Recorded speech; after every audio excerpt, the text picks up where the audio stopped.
Buksan niyo po ang inyong mga Biblia sa Psalm 119. Ngayong umaga ay ating tatapusin ang ating pag-aaral sa kabanatang ito. Ang ating talata ay ang huling stanza ng Psalm 119. Makikita natin ito na may pamagat na Tav. Yan ang huling letra ng Hebrew alphabet at ganito ang itsura niya sa Hebrew. At nasabi na nga natin paulit-ulit na ang awit na ito ay kinatha ng manunulat upang ipakita ang kanyang pag-ibig sa salita ng Diyos. At ito ay hindi lamang ah, na ipagmalaki na siya ay may dakilang pagmamahal sa Diyos, kundi na maging halimbawa para sa atin kung ano ang itsura ng puso na nagagalak sa lahat ng pahayag ng Diyos. At kaya niya ibinabahagi sa atin ang kanyang pag-ibig upang ang bayan ng Diyos, ang Israel, at maging ang iglesia ngayon ay magkaroon ng ganitong mga salita na mag-umapaw sa kanilang mga puso, makita nila ang kaluwalhatian ng salita ng Diyos, ang yaman ng biyaya ng Diyos, at magkaroon nga ng ganito karaming pagpupuri. Kaya sa ating pag-aaral, ito sana ang ating hinahanap na matutunan natin ang ganito ding klaseng puso na may kagalakan sa salita ng Diyos, makuha natin ang kanyang kagalakan, makuha natin kung ano ang kanyang nasisilayan. At tayo rin ay magkaroon ng ganitong klaseng awit ng papuri sa Diyos. Atin niyang basahin ang Psalm 119, ang ating talata ay verse 169 to 176. Babasahin ko po sa inyo ang salin sa Ingles ayon sa English Standard Version. Pakinggan po natin ang salita ng Diyos. Let my cry come before you, O Lord. Give me understanding according to your word. Let my plea come before you. Deliver me according to your word. My lips will pour forth praise, for you teach me your statutes. My tongue will sing of your word, for all your commandments are right. Let your hand be ready to help me, for I have chosen your precepts. I long for your salvation, O Lord, and your law is my delight. Let my soul live and praise you, and let your rules help me. I have gone astray like a lost sheep. Seek your servant, for I do not forget your commandments. Pagpalain nawa ng Diyos ang pagkabasa ng kanyang salita, tayo po ay sandaling manalangin. Manaming Diyos, sa oras na ito, kami nga ay naghahangad na matuto mula sa inyong mga pahayag, sa inyong pagtuturo sa amin ng inyong salita, na malaman namin ang inyong kalooban, mas lalo ka naming makilala, magkaroon kami ng mas malalim na pag-unawa ng inyong mga katangian, upang kami ay magkaroon ng mas mataas na pagkilala sa iyong kaluwalhatian at mas mayamang pagpupuri sa inyong kadakilaan. Tulungan niyo nga kami, Panginoon, na sa aming pag-aaral ng inyong salita ay mabuksan ang aming mga puso, magkaroon kami ng pusong may pananampalataya na nakikita ang yaman ng inyong biyaya sa mukha ni Hesukristo. Nang sa gayon ay makita nga namin ang dumi ng aming kasalanan at matuto kaming kumapit lamang sa iyong pagliligtas, sa iyong biyaya, at sa lahat ng aming paglakad, maging sa aming pagsunod, ay makita namin na kami ay nakaasa lamang sa iyong awa at pagpapatawad. At nang sa gayon, sa aming buong buhay, sa lahat ng aming gagawin, kami ay may pasasalamat at pagkamangha sa iyong biyaya. Po aming dalangin sa pangalan ni Jesus. Amen. Ito na nga ang huling awit, huling stanza sa awit na ito. At nakita natin sa buong awit na ito, kung naaalala nyo yung ating pag-aaral, maging sa panimula na si Pastor Diego ang nagturo, na ang buong awit na ito ay lahat tungkol sa salita ng Diyos.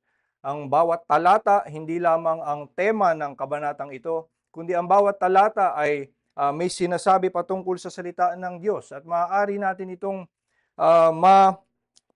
mailagay sa summary na yung pinakakilalang talata mula sa Psalm 119 at isa din sa mga pinakasimpleng pagkakasabi, sabi niya, I love your law. Iniibig niya ang batas at ito ang kanyang meditation day and night. Ganito ang kanyang pinaka-inahatid sa atin at tinuturo niya sa atin na magkaroon din tayo ng ganitong klasing pagpupuri sa salita ng Diyos. Magkaroon tayo ng pag-appreciate dito sa salita na ating natanggap at tayo ay magpuri sa Kanya ng may ganitong klasing comprehensive na pag-appreciate ng lahat ng facets of the wonders of the Word. Kaya nga ang ginawa niya ay inisa-isa niya ang alphabet of yung Hebrew language at kumatha siya ng isang tula na bawat letter ay gagawa siya ng 8 verses at yung sa bawat letter gusto niyang ipakita na sa buong lingwahe hindi ako mauubusan ng papuri sa salita ng Diyos. At hindi nga iisang bahagi lamang ang kanyang pinupuri, hindi niya sinasabi lamang na kung ano ang kagandahan ng batas, meron siyang mga pinapahayag tungkol sa kapangitan ng kasinungalingan, yung kagalakan ng pagsunod. So ipinapakita niya yung buong yaman ng makukuha natin sa salita ng Diyos. At nandito tayo sa huli, at ito'y binabahagi niya sa atin ano pa ang magiging itsura ng isang puso na nagagalak sa salita ng Diyos. Ang napansin natin sa nakaraang pag-aaral doon sa talatang pinamagatang Sin and Shin, dito sa 161 hanggang 168, wala siyang hinihiling. At minsan ganito ang itsura ng mga panalangin dahil siya'y nagagalak lamang sa kanyang mga naunawaan sa salita ng Diyos, sa pagpapahayag ng Diyos ng kanyang biyaya, ang kanyang kagalakan ay nagpupuri lamang. Kaya 161 to 168, ang bawat talata ay mga papuri lamang sa salita ng Diyos. Pero ngayon naman, nandun naman sa kabilang panig, mula 169 hanggang 176, ang bawat talata ay isang hiling. Siya ay nanghihingi sa Diyos, patuloy na humihingi ng biyaya. Makikita natin ang bawat talata ay may paghiling. Sabi niya sa 169, let my cry come before you, give me understanding according to your word. Sa 170, let my plea come before you, deliver me according to your word. Yung 171 to 172 sa ESV ay hindi sinalin na mukhang isang hiling, mukha lang siyang isang sentence in the future tense, pero ito ay dahil in the complications of Hebrew language, minsan yung construction na future tense ay maaari mo ding ma-interpret na hiling. At minsan kapag meron silang gustong ipahayag na kanilang dinidesire, sasabihin lang nila ito in future tense. Kaya nga kung titingnan nyo ang NIV at ang Tagalog, actually, ay ito'y sinalin na isang hiling. Hindi lang siya, my lips will pour forth praise, ganun ang salin na literal sa ESV, kundi ang sabi, may my lips, nawa ang aking labi ay umawit at ang aking dila ay umawit dahil ang iyong mga kautusan ay matuwid. So ang lahat ng ito ay isang hiling mula sa Diyos at merong isa na talagang even in the Hebrew ay hindi maituturing na in the form of a request. Yun ay verse 174. Pero sa kanyang ipinapahayag sa 174, hindi man ito in the grammatical form of a request, ito pa ding kanyang sinasabi ay nagpapahayag kung ano ang kanyang gusto mula sa Diyos. Ang sabi niya, I long for your salvation, O Lord, and your law is my delight. So maging dito sa talata na nag-iisang talata sa buong stanza na ito na hindi isang request, ito ay nagpapahayag pa din ng kanyang pagkapit at pag-asa sa Diyos na siya ay magbuhos pa ng biyaya. At kung ito ang pinapakita ng manunulat, binibigay sa atin at gusto na ang ating puso ay mahubog na maging katulad ng kanya na ganito din ang maging postura sa harapan ng Diyos. Ang sinasabi sa atin at mensahe sa atin ngayon ay na dapat ang ating buong buhay bilang mananampalataya ay nakaasa pa rin sa Diyos. Sa ating buong buhay, pananampalataya, sa ating buong paglakad, anumang antas ng kabanalan ng ating maabot, tayo pa rin ay nakakapit sa biyaya lamang ng Diyos at patuloy tayong hihiling tulad ng salmista na ito, patuloy tayong humihingi ng kaligtasan, patuloy tayong dadaing at umaasa lamang, kumakapit lamang sa kanyang biyaya para tayo ay maligtas. At ito ang hamon sa atin. Paano ba na tayong mga naligtas na ay magkakaroon ng ganitong klasing ugali, ganong klasing pag-unawa na hindi lamang sa simula ng ating pagkaligtas tayo kakapit sa kanyang biyaya, kundi maging tayo ay nakaunawa na tayo ay na pinatawad na, pinangakuan ng isang kumpletong kaligtasan, tayo pa rin ay magpapatuloy na kumapit lamang sa kanyang biyaya at tatawag pa rin. Paano nangyayari yun? Sa ibang larangan at sa ating ordinaryong pamumuhay dito sa mundo, hindi natin tinatawag na maganda kung ang isang tao ay hindi lumalago towards independence. So kung ang isang tao ay lagi na lang nakaasa, laging nakakapit halimbawa sa magulang at hindi makaalis o makatindig sa kanyang sariling paa, ganito natin ito i-describe. Ito hindi natin ikinatutuwa. Ito ay immature, hindi siya lumalago, hindi siya lumalakas. At kapag siya ay habang buhay na nakaasa sa iba, ay hindi natin to matawag na kapuri-puri. Pero bakit pagdating sa pananampalataya, ang ating tinitindigan ay na ang mananampalataya sa kanyang buong buhay ay dapat nakaasa sa Diyos. Well, kung ating iisa-isahin itong kanyang mga hinihiling, makakakuha tayo ng mga dahilan na makapagtuturo sa atin kung bakit tayo nga ay patuloy na dapat tumatawag sa Diyos sa ating buong buhay at kumakapit lamang sa kanyang mga pangako sa kahit na tayo ay naligtas na, kahit na tayo ay nakatanggap na ng biyaya, patuloy pa rin tayong kakapit sa kanyang pangako lamang. At ang una ay dahil nga ang ating pangangaral, ang ating tinitindigang ebanghelyo ay na ang kaligtasan, ang ating buong kaligtasan ay sa pamamagitan ng biyaya lamang kay Hesukristo lamang na tinatanggap sa pananampalataya lamang. Ito nga ang ating panawagan sa lahat ng hindi pa sumasampalataya sa Panginoong Hesukristo para sa kanilang kaligtasan, na ikaw sa iyong sarili, anumang kabutihan ang meron ka, kahit na ikaw ay hindi naman ganun kasama, hindi pa rin naabot sa hiling ng batas ang lahat ng iyong kabutihan.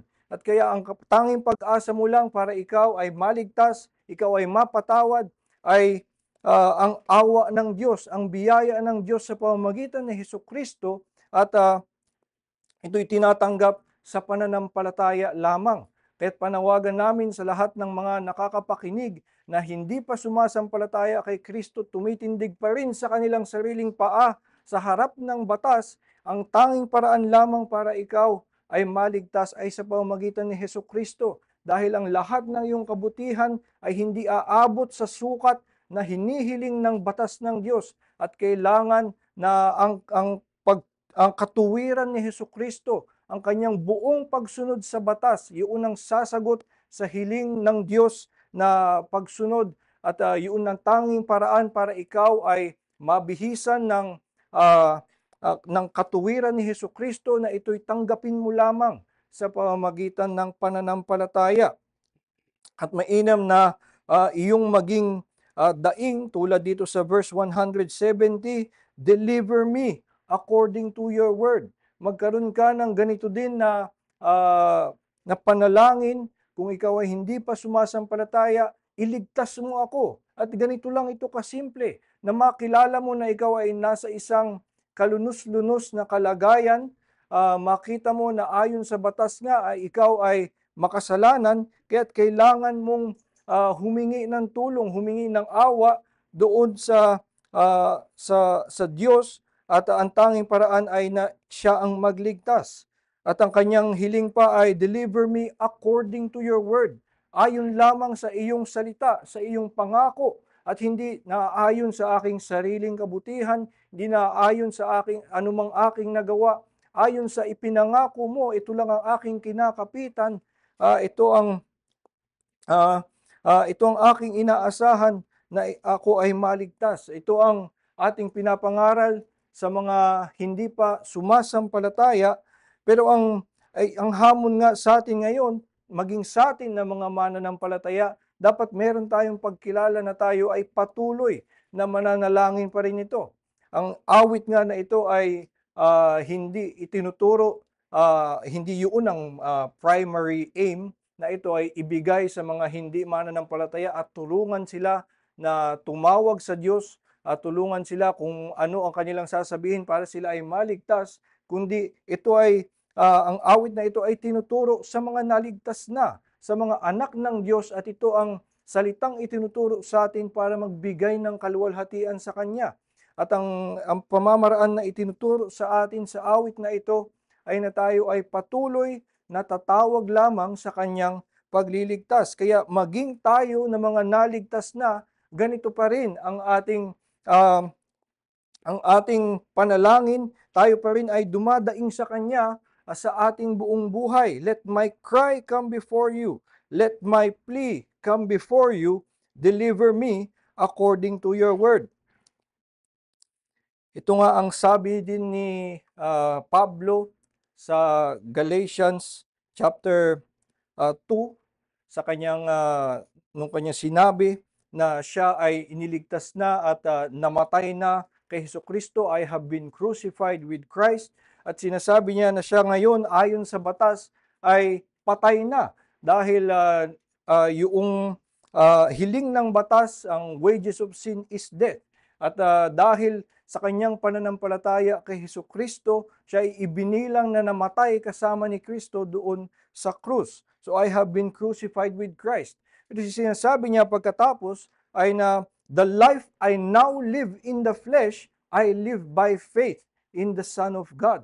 So nakikita niya na yung kanyang buhay, na pagkatapos niyang sumampalataya, pagkatapos niyang maligtas, ang kanyang buong buhay ay kanyang ipamumuhay sa pananampalataya pa rin. Hindi siya gagraduate dahil siya ay nakapag sumampalataya na, naligtas na, the life I now live, ngayon naman ako ay mag-a-advance into something else. Ang sinabi niya, "The life I now live in the flesh," ang aking buong buhay dito sa laman, na ngayong ako'y ligtas na, ako'y patuloy pa rin ipamumuhay ito sa pananampalataya lamang kay Hesukristo na umibig sa akin at namatay para sa akin.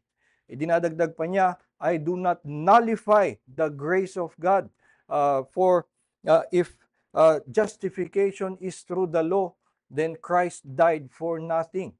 Ito ang ginagawa kapag iniiwan ang pananampalataya. Para bang tingin natin pagkatapos nating sumampalataya, pagkatapos nating matanggap ang panimula ng kaligtasan, ang ating pag-aaring ganap, tayo ay tatayo na sa ating sariling paa, tayo ay magkakaroon na ng ating sariling lakas, at ito na ang magiging basehan ng ating pamumuhay. Ito na ang magiging basehan ng pagpapala ng Diyos sa atin. Pero ang sinasabi nga ni Pablo, sa ating buong buhay, we live by faith in the Son of God, at tinuturo nga din sa atin ng awit na ito, sa ating buong buhay, anumang antas ng kabanalan ng ating maabot, tayo man ay ligtas na, patuloy pa rin tayong kakapit sa salita ng Diyos lamang, sa kanyang pagliligtas lamang. "Deliver me according to your word." Anumang pagpapala ng Diyos na kanyang ipinangako, yun lamang ang ating inaangkin, at hindi tayo pa rin nagtumitindig sa anumang kabutihan na ating naabot, anumang kabanalan na maaari nating maangkin ay hindi natin yun magiging basihan ng anumang ating aasahan na pagpapala o gantimpala mula sa Diyos, kundi tayo ay kakapit lamang nga sa kanyang pangako at sasabihin pa rin, "Deliver me according to your word." Ito ay dahil sa ating buong pagsunod, sa ating buong buhay, maging ang ating pagsunod ay meron pa ring kakulangan.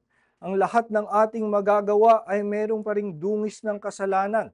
At dahil anuman ang ating maabot, ito'y ah, hindi pa rin aabot doon sa kalwalhatian ng Diyos, hindi pa rin ito magagampanan ang buong hiling ng batas, kaya tayo ay kay Kristo pa rin kakapit.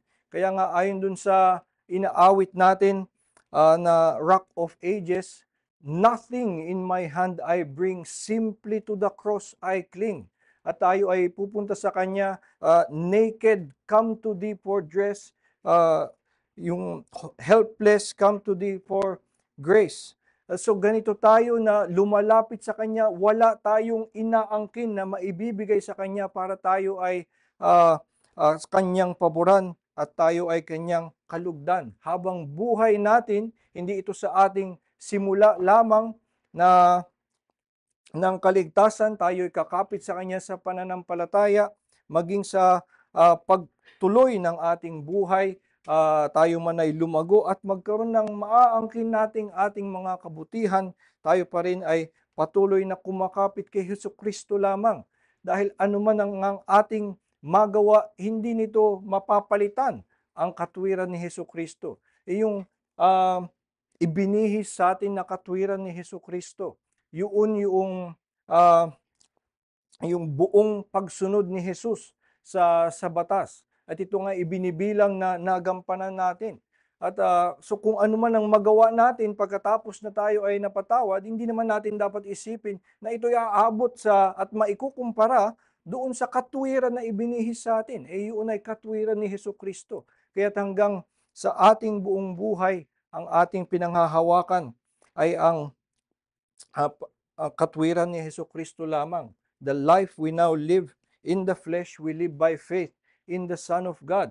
Ito'y magandang na ipapahayag doon sa Heidelberg Catechism question 60. Tinatanong, how are you righteous before God? At ang sagot ay, only by faith in Jesus Christ. And though I am accused of all my sins, though my conscience na pinapaalala sa Kanya ang kanyang guilt, alam niya sa pananampalataya na kay Jesucristo ay ibinibilang sa kanya as if I have obeyed the law as He did, at ibinilang sa kanya ang mga kasalanan na nasa akin. At dahil dito, you are righteous before God. Ito lamang ang paraan para ikaw ay maging matuwid. At ito ay paulit-ulit na makikita sa mga awit. Ang in the Reformation era, nung panahon noon ay isa nga sa pinakamatunog na doktrina ay ang justification by faith. At ang karamihan actually ng kanilang mga patunay sa doktrinang iyon ay nagmumula sa Psalms.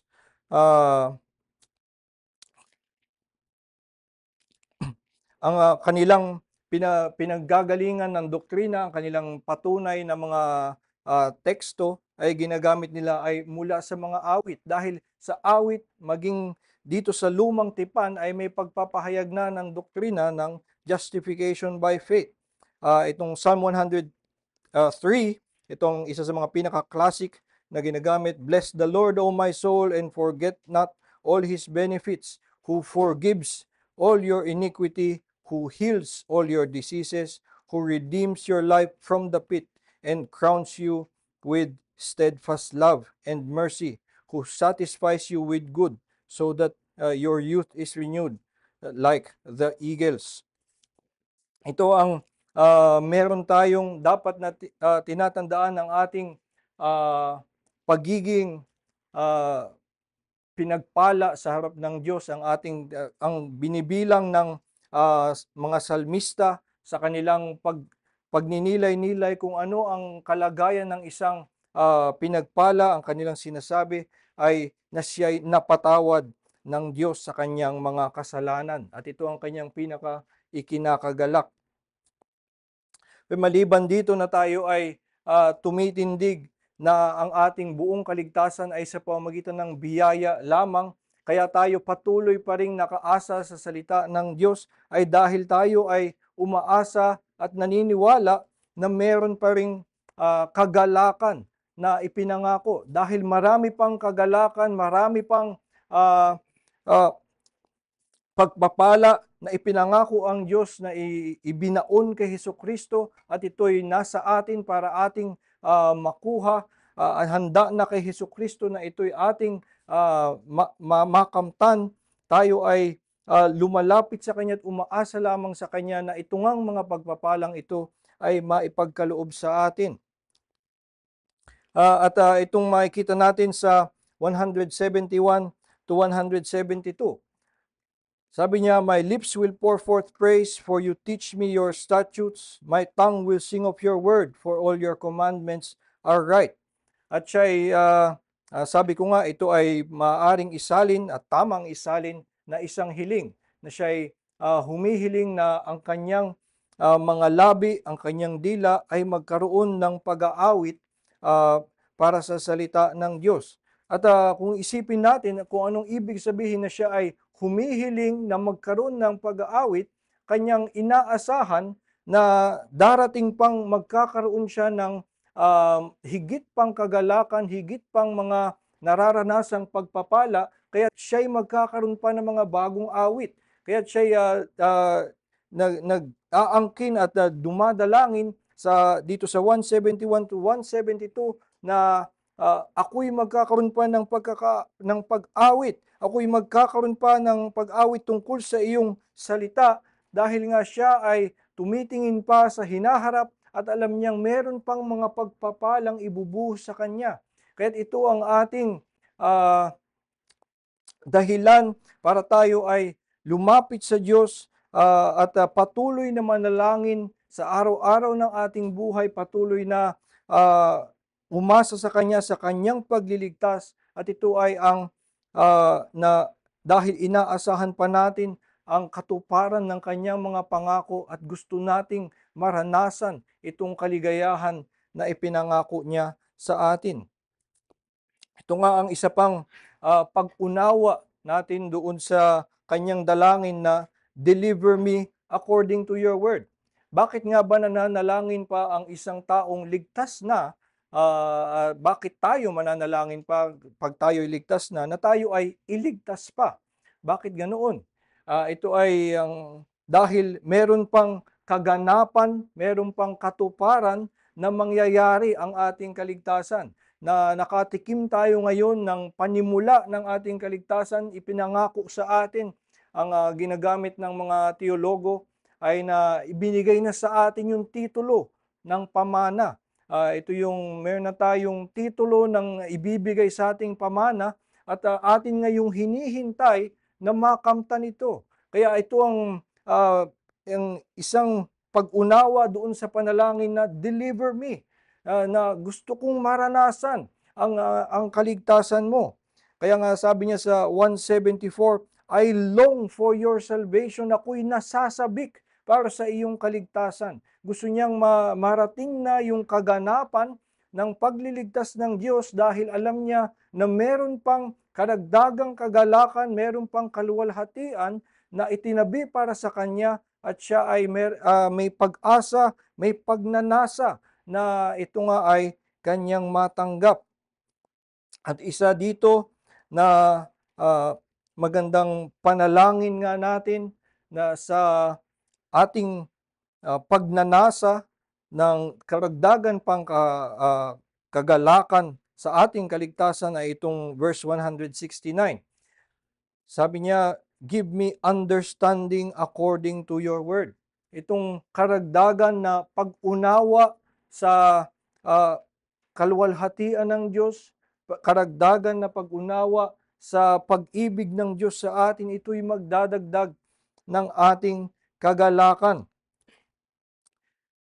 Isa nga sa mga minumungkahi na spiritual disciplines sa mga Kristiyano ay yung pananalangin, na sila ay dapat manalangin araw-araw.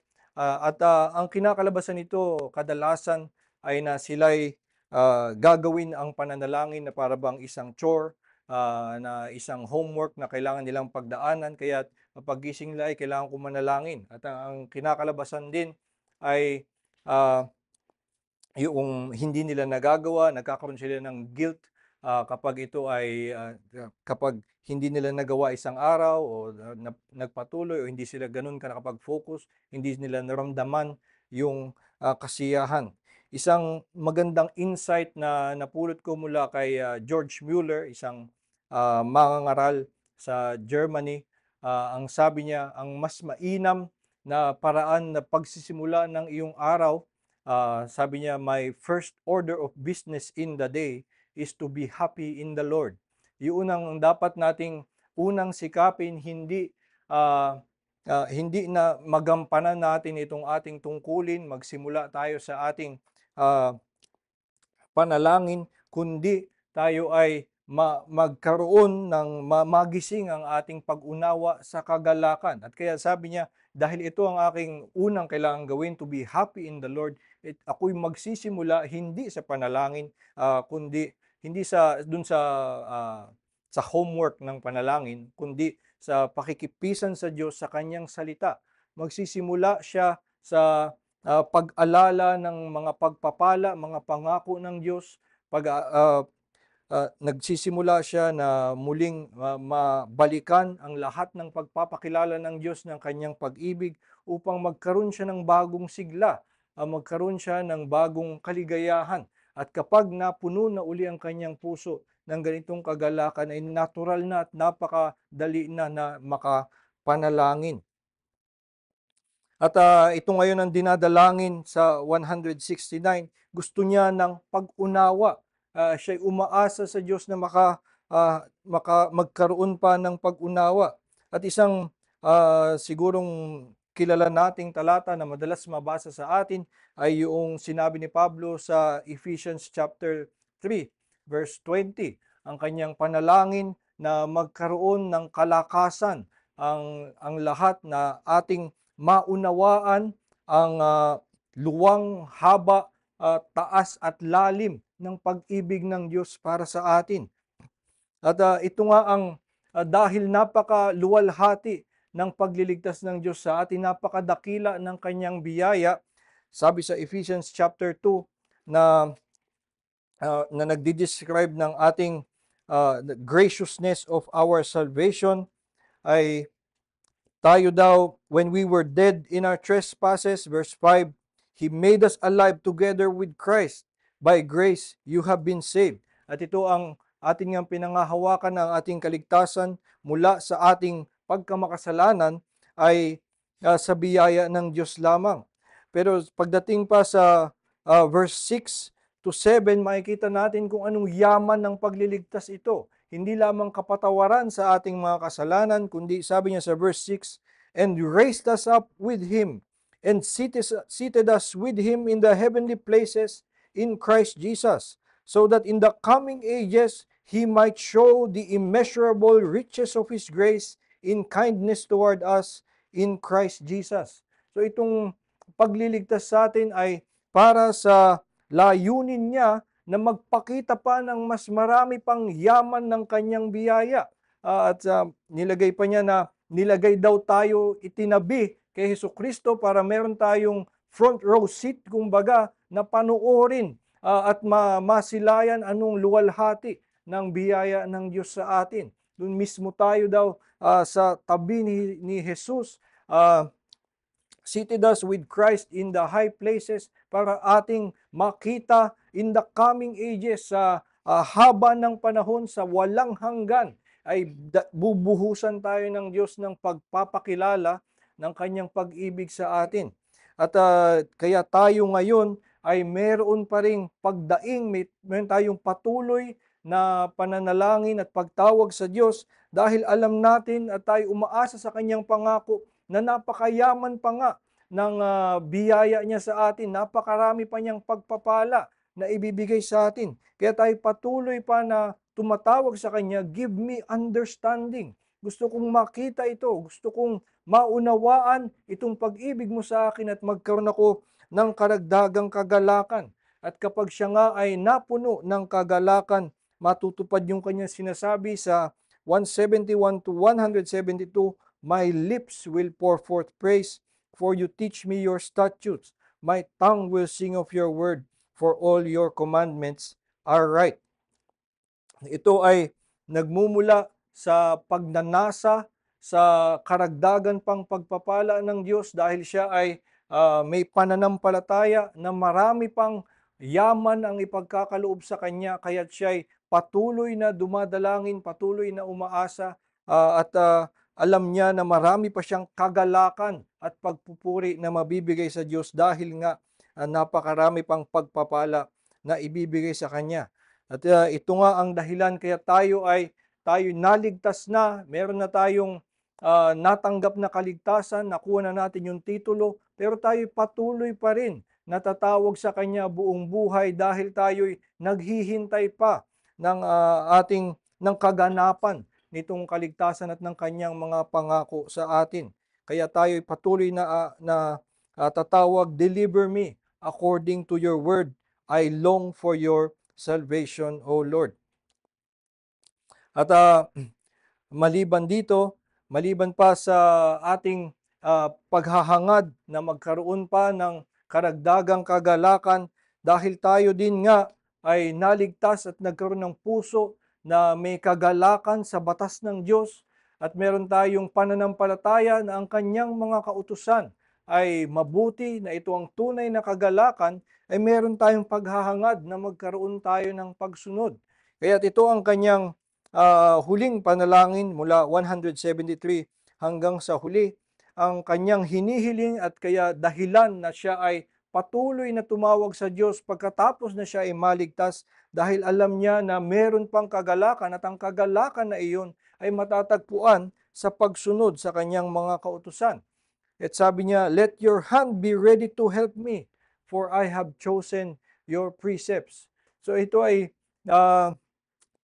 minsan makakakita tayo ng ganitong mga pagpapahayag sa awit at dito sa awit na ito, ilang beses siyang magsasabi ng mga salita na para bang nagtataas ng kanyang kabutihan o nagtataas ng kanyang mga kayang gawin. Sabi niya, "I have chosen your precepts." Ako ang pumili sa iyong mga batas. Ako ay may tamang pagpili na ginawa. Pinili ko kung ano ang tama.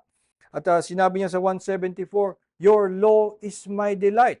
So, kanyang inaangkin na ito ang kanyang kagalakan. At dito sa huli, sa 176, sinabi niya, "I do not forget your commandments." Na para bang nagmamalaki lamang na maliban sa matalas ang kanyang memorya, kundi na siya ay may uh, pagkakatapatan sa anumang kanyang pagdaanan na siya'y laging sumusunod. Pero kung ating uunawain ang itong mga kanyang ganitong expression, hindi ito pagmamalaki. At lalo nang malinaw ito kung titignan natin yung buong talata ng 176. Itong sinabi niyang, "I do not forget your commandments," ay hindi isang pagmamalaki na siya ay matapat sa pagsunod. Kung basahin natin ang simula, sabi sa 176, "I have gone astray like a lost sheep. Seek your servant, for I do not forget your commandments." So itong kanyang pag-aangkin na hindi niya nakakalimutan ng batas ay nakakabit dun sa kanyang pag-amin na siya'y nawawala, na parang tupang naligaw. So, una, hindi ito pag-aangkin ng perpektong pagsunod o ng kamanghamanghang katapatan na natatalo niya yung iba dahil yung iba paliko-liko pero siya ay hindi nakakalimot. Siya ay nagsasabi, "Hanapin mo ang iyong lingkod." At yung kanyang sinasabi na, "I do not forget your commandments," ay para bang dahil nga hindi niya ito maabot, hindi niya ito magawa dahil siya ay nagkukulang, uh, parang siya'y naghahangad na marating iyon. Kaya't sinasabi niya, hindi ko ito malimutan. Inaasam-asam ko, hinahanap-hanap ko. Gusto kong makarating doon. Pero kaya hindi ko siya makalimutan, kaya kailangan ko ang iyong tulong. At ito ang kanyang ipinapahayag at tinuturo sa atin na magkaroon din ng pag-unawa. Tayo din ay bilang mga mananampalataya, nagkaroon ng pagbabago sa ating puso, nagkaroon ng pagkilala na ang mga kautusan ng Diyos ay para sa ating ikabubuti. Nagkakaroon tayo ng pag-unawa na ang mga inuutos niya sa atin ay tunay na makapagpapaligaya. Ang kasalanan ay lumilihis sa kanyang kalooban at maglalayo sa kanya. Meron tayong mga magagawa na mga mabubuti at meron tayong maaabot na kabanalan. Ngunit sabi nga sa Heidelberg Catechism question 114, can you obey all this perfectly? No, even the holiest have only a small beginning of disobedience. Maging ang pinakabanal ay nagsisimula pa lamang, kinder pa lamang sa kanyang obedience. Hindi pa siya nakakarating sa abot ng luwalhati ng Diyos. Kahit ang pinakabanal sa buong mundo ay dahil ganun kalayo at ganun kataas ang batas ng Diyos, hindi ito aabot sa kanyang sukat. Kaya ay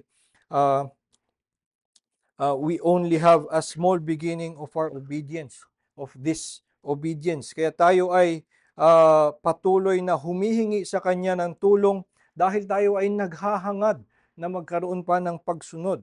At kaya nga ang magiging dalangin natin tulad ng awit na ito, let your hand be ready to help me, for I have chosen your precepts. I long for your salvation, O Lord, and your law is my delight. Let my soul live and praise you, and let your rules help me. Itong 175 ay isa muling madalas masitas tungkol sa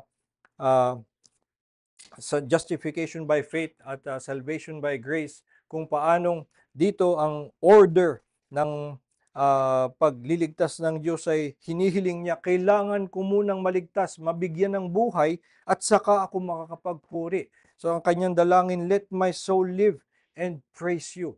At ganito ang ating pag-unawa na nagmumula palagi mula sa Diyos, ang unang pag-ibig, at tayo ay tutugon sa pasasalamat. Hindi ko nakakalimutan ang pinakaunang pangangaral na aking ginawa sa buong buhay ko. Ito ay isang pangangaral tungkol sa pananalangin. Gumamit ako ng teksto na wala sa konteksto. At ang pinagdiinan ko sa lahat ng tao, na sa lahat ng aking pinangaralan, na napakahalagang manalangin. At ang pinakapunto ko pa nga actually ay na ang pagtigil sa pananalangin ay isang matinding kasalanan. Yun ang aking ang aking mensahe. Sige, sabihin ko na rin yung verse ko ay 1 Samuel 12:23. Hindi ko talaga nakakalimutan. Ito ay sabi kasi ni Samuel, far be it from me that I should sin against the Lord, that that I cease to pray for you. So so dahil kinilala niya na ito'y isang nakakatakot na kasalanan na tumigil siyang manalangin para doon sa Israel, ay ito ang ginawa kong mensahe at sinasabi ko sa kanila, kung kayo ay nananalangin tas kayo'y tumigil, ito ay pagpapakita ng inyong kawalan ng pagbitaw sa pananampalataya. Para niyo sinasabi na una kayong sumampalataya at hindi. At hindi ko ito makakalimutan dahil nga ayun, pinagsisisihan ko siya at kinikilala ko ang aking mga kakulangan. Ang pinakakinalabasan nito, marami actually ang naging response nila sa mensahe na yon ay na sila ay magkaroon ng sigla sa pananalangin. Nagkaroon nga naman na sila ay nagkaroon ng sigasig at nakita nila yung pag-unawa, naunawaan nila yung kahalagahan ng panalangin. Pero akin nga pa ring pinagsisisihan na ang mensaheng na nabigay ko ay na ang pananalangin ay isang pabigat na tungkulin na kailangan nilang pasanin at hindi sila dapat tumigil. Ito'y dapat nilang pagtiisan kung sila man ay nawawalan ng gana, nagkakaroon ng panghinang loob, gisingin nila ang kanilang sarili para sila ay ah, magkaroon uli ng kaligayahan at matinding kamalian kung sila ay tumitigil sa pananalangin. Pero atin ngang mas magandang maunawaan natin kung ano ang tunay na pinagmumulan ng panalangin, ng tuloy-tuloy na panalangin sa Diyos. At ang nakita nga natin dito ay una, siya ay may pagkilala na ang lahat ng kanyang tatanggapin ay mula sa Diyos. At dahil siya'y gising sa kanyang pangangailangan, lagi siyang tatawag sa Diyos. Hindi dahil sa nakikita niyang tungkulin at nagigilty siya kung hindi ito magawa, kundi dahil nga yung kanyang pangangailangan ay totoo kaya't lagi siyang tatawag. At maliban dun, dahil sa pangako ng Diyos na kanyang naunawaan na meron pang kaligayahan na itinabi para sa kanya, at dahil umaasa pa siya sa katuparan at kaganapan ng kaligtasan na ipinangako sa kanya, siya ay patuloy na dumadalangin sa Diyos at sinasabi na, "Deliver me, give me understanding," dahil gusto niyang magkaroon ng mas matindi pang kagalakan. At lastly, dahil nga ang isa sa kanyang mga kagalakan na nabago sa kanyang puso ay makitang ang kautusan ng Diyos, at ang pagtupad dito ay kanyang bagong kagalakan, kaya siya'y humihingi palagi ng tulong na ito ay magampanan. At ito actually ay tinuturo ng Heidelberg Catechism, isang kung sa question 116, sabi, "Why do Christians need to pray?" Bakit kailangang manalangin ng mga Kristiyano? Sabi, "Because prayer is the most important part of the thankfulness God requires of us." At doon nga sa yung mensahe ko na masasabi nating biblical naman, sabi sa 1 Thessalonians 5:17, isa sa mga unang memory verse na natututunan ng mga bata dahil itong pinakamaikli, "Pray without ceasing." Pray continually. Totoo naman na ito nga'y tungkulin at iniuutos sa atin na tayo manalangin ng tuloy-tuloy at walang patid. Pero kung titingnan natin yung buong talata na yon, ang una bago yun sabihin, yung pray continually, sabi, "Rejoice always." At yung pagkatapos nun, "Rejoice always, pray continually, give thanks in all circumstances." At dahil nga, at doon makikita natin na itong tuloy-tuloy at walang patid na pananalangin ay tugon natin sa Diyos na nagbuhos sa atin ng napakaraming biyaya, at tayo ay napupuno ng kagalakan at napupuno ng pasasalamat, kaya't walang patid na tayo ay tatawag sa Kanya at magpupuri sa Kanya dahil tayo ay sumasampalataya sa Kanyang biyaya at tayo namumuhay ng nakaasa sa Kanya sa ating buong buhay. Tayo po ay manalangin. Ama naming Diyos, kami nagpapasalamat sa iyong salita na nagpapaalala sa amin kung ano ngang yaman ng biyaya ang ibinuhos mo sa amin kay Hesukristo. Kami nga, Panginoon, ay mga tumanggap na ng napakayamang pagpapala ng kaligtasan, at tinulungan mo kami at tinuruan mo ang aming mga puso na makilala na kami ay makasalanan at na ang tangi naming paraan para kami ay maligtas ay kami sumampalataya kay Hesukristo. Gayunpaman, kami ay may nananatiling kabulagan, kakulangan sa pag-unawa, at kami ay hindi namin kadalasang naiisip na napakarami pang kagalakan, napakarami pang yaman ang ipinagkaloob mo sa amin, at ang sukat ng aming pasasalamat at pagpupuri sa iyo ay hindi angkop sa kadakilaan ng mga biyaya mo.